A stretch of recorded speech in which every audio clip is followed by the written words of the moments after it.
السلام علیکم ورحمۃ اللہ۔ یہ جو رسومات ہوتی ہیں نا، برسی ہے، میلاد ہے، شب رات ہے، ختم وغیرہ جو بھی ہوتا ہے، اس میں بنیادی بات دیکھنے والی یہ ہے کہ جو کھانا ہے یا جو قربانی ہے یا کوئی بھی وہ صدقہ خیرات کرتے ہیں، اس میں غیر اللہ کا نام تو نہیں لیتے وہ۔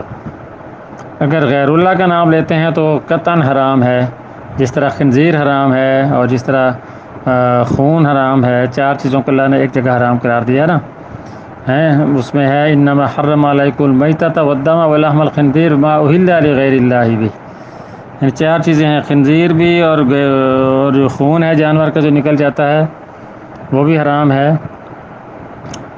اور جو مردار ہے وہ بھی حرام ہے، اور چوتھی چیز کہی وما اہل لغیر اللہ بھی، جس کو اللہ کے سوا کسی اور کا نام پر مشہور کیا جائے، پکارا جائے کہ یہ گائے، یہ چاول، یہ دیگ فلاں کے تقرب کے لیے فلاں کے نام کی ہے۔ جیسے لوگ کہتے ہیں نظر اللہ نیاز حسین، یہ حسین کی نیاز ہے، یہ عبد القادر جیلانی کا بکرا ہے، اس طرح کا ان ہستیوں کے خوشنودی کے لیے، ان ہستیوں کی خوشنودی کے لیے اگر وہ کرتا ہے کوئی ایسی چیز تو وہ قطعاً حرام ہے۔ پہلی بات تو یہ ہو گئی۔ دوسری یہ ہے کہ اگر وہ کہتے ہیں کہ نہیں ہم اللہ کے لیے کر رہے ہیں، کسی غیر اللہ کا نام نہیں ہے اس کے اندر، تو وہ رسم چونکہ بدعت ہے اور خلاف سنت ہے، ثابت نہیں ہے۔ کھانا اس کا اگرچہ حلال ہے، لیکن کھانا چونکہ اس رسم کا ایک پارٹ ہے، آپ اس میں کھائیں گے، بیٹھیں گے، شریک ہوں گے تو وہی سمجھا جائے گا کہ آپ نے اس رسم کو جائز قرار دیا ہے۔ یعنی ہم اس کھانے کو حرام نہیں کہہ رہے بلکہ پوری رسم کو ہم حرام کہہ رہے ہیں۔ اس کے اندر پارٹیسپیٹ کرنا ہی سرے سے غلط ہے، جو شریعت کے منافی رسم ہے وہاں جانا بھی غلط ہے اور ان کا کھانا قبول کرنا بھی غلط ہے۔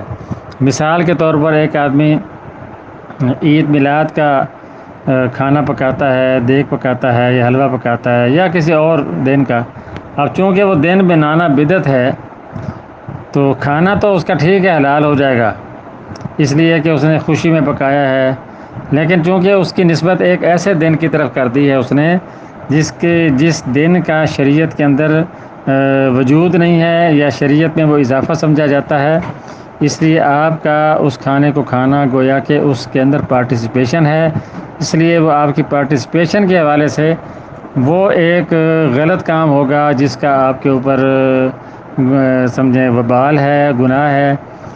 لیکن کھانے کو ہم الگ سے حرام نہیں کہہ سکتے، اس کا پارٹ ہونے کی وجہ سے ہم اس پوری ایکٹیویٹی کو غلط کہتے ہیں، کیونکہ وہ اس کا پارٹ ہے، اس لیے وہ بھی اس کے اندر شامل ہے۔ یہ بات ہے۔ السلام علیکم ورحمۃ اللہ۔ ان کو رشتہ داروں کو یہ سمجھائیں کہ جس کھانے پر اللہ کا نام آپ پڑھتے ہیں، یہ پڑھنا سنت سے کہیں ثابت ہے؟